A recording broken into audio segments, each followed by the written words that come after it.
Good morning students. आज हमारा जो टॉपिक है वो है धारा घनत्व, करंट डेंसिटी। तो देखिए, ये जो टॉपिक है ये अपना परिचय खुद अपने नाम से दे रहा है, धारा घनत्व। घनत्व का मतलब हम जानते हैं कि किसी भी पदार्थ के एकांक आयतन या एकांक क्षेत्रफल में उपस्थित उस पदार्थ के परमाणुओं की संख्या या उपस्थित उस पदार्थ के कणों की संख्या को हम क्या कहते हैं, घनत्व कहते हैं। तो यहाँ धारा का मतलब है, तो धारा यानी यदि किसी चालक में से धारा प्रवाहित हो रही है और उसका हम एकांक टुकड़ा लें और उसमें से प्रवाहित धारा को ही हम उस चालक में प्रवाहित धारा घनत्व कहते हैं।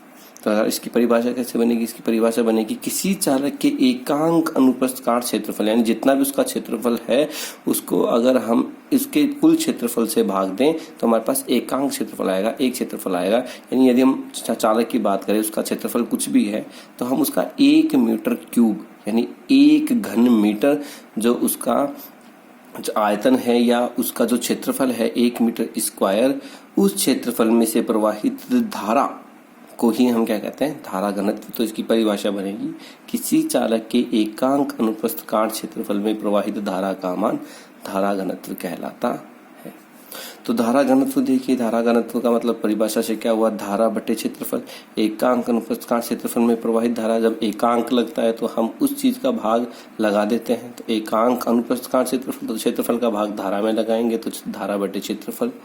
इस धारा घनत्व को हम लिखते हैं जे से, क्योंकि एक सदिश राशि है जिसके ऊपर एक वेक्टर का निशान चिन्ह आता है, सदिश का चिन्ह आता है। तो J vector is equal to I upon में ए वेक्टर। क्षेत्रफल भी अपने आप में सदिश राशि होती है। देखिए कैसे होती है कि यदि हम इस क्षेत्रफल की बात करें, ये कोई क्षेत्रफल है, ये कोई कागज का टुकड़ा, इसका कुछ क्षेत्रफल है, तो हम क्षेत्रफल की बात करें तो क्षेत्रफल ये सतह होगी। लेकिन यदि हम इस क्षेत्रफल सदिश की बात करें तो वो हमेशा इस क्षेत्रफल के लंबवत होती है। मतलब ये जो पेन की दिशा है वो क्षेत्रफल सदिश को निरूपित करेगी। यानी क्षेत्रफल की जो समतल सतह है उसके लंबवत यानी उससे 90 डिग्री के कोण पर जो दिशा होगी वो उस क्षेत्रफल की दिशा कहलाती है। इसलिए क्षेत्रफल भी एक सदिश राशि है जिसकी दिशा सदैव उसके तल के लंबवत होती है।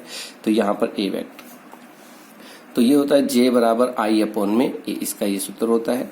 मात्रक बराबर, देखिए मात्रक क्या होगा, मात्रक इसका हम बनाए सूत्र से, क्योंकि धारा का मात्रक क्या होता है, एम्पियर, और मीटर क्षेत्रफल का मात्रक क्या होता है, मीटर स्क्वायर।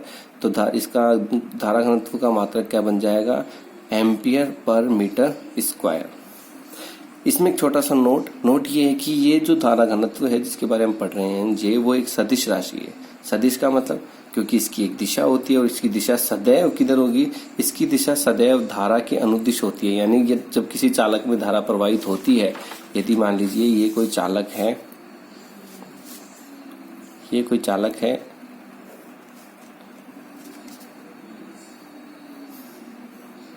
और इसमें धारा आई प्रवाहित हो रही है, तो इस धारा की दिशा में ही जो धारा घनत्व होगा उसकी दिशा होगी। यानी जे वेक्टर की दिशा सदैव धारा में चालक में प्रवाहित धारा की दिशा के अनुदिश होती है, इसके लंबवत नहीं होती। हमेशा जिस तरफ धारा बहेगी उसी तरफ धारा घनत्व की दिशा होती है। तो एक सदिश राशि जिसकी दिशा किधर होगी, धारा की दिशा में। तो हम आराम से पता कर सकते हैं किसी चालक में, उसमें यदि हम किसी चालक को जोड़ें, किसी बैटरी को यदि हम जोड़ें, ये मान लीजिए हमारे पास कोई तार है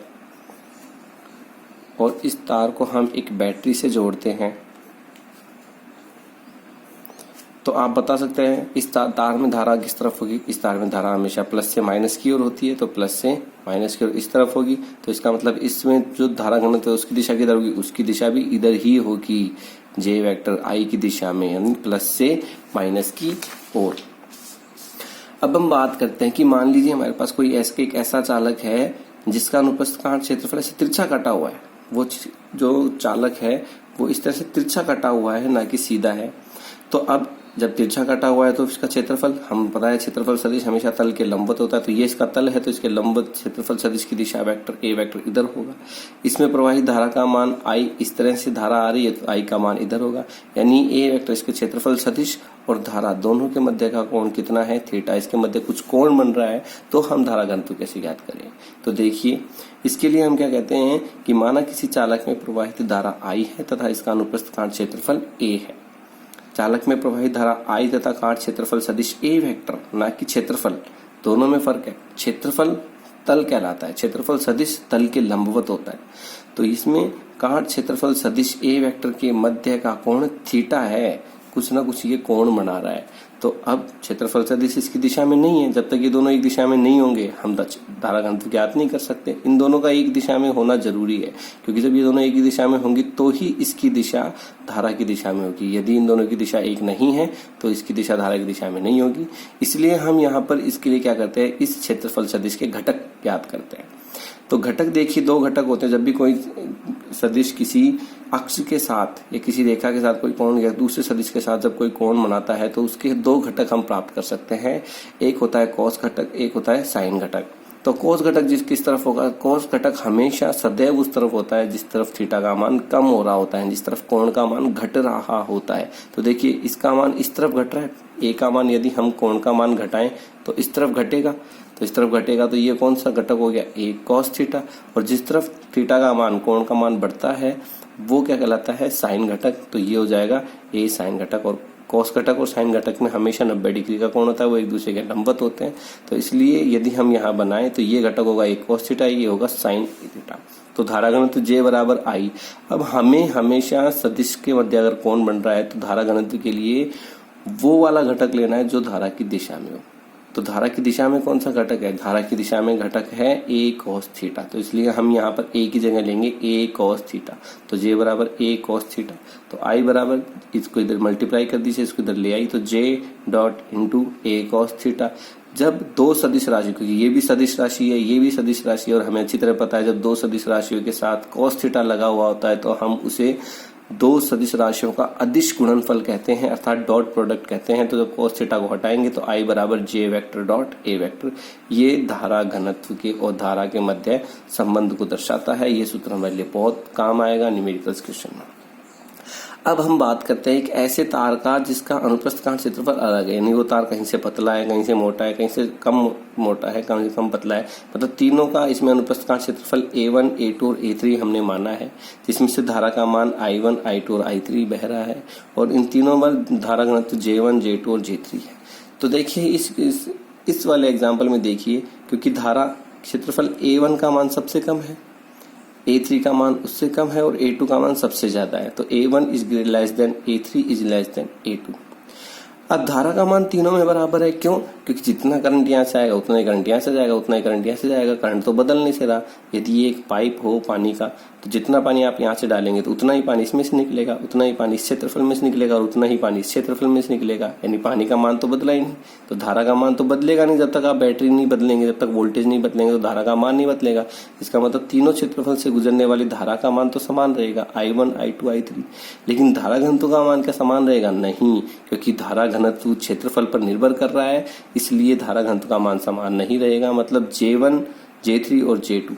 तो क्योंकि देखिए यहाँ पर A और J में संबंध व्युत्क्रमानुपाती, यानी जब A का मान घटता है तो J का मान बढ़ेगा, और जब A का मान बढ़ता है तो J का मान घटेगा। यानी जहां पर इलेक्ट्रॉन, यदि हम इसकी बात करें असमान अनुप्रस्थ काट क्षेत्रफल की, तो इसको देखिए ऐसे समझिए,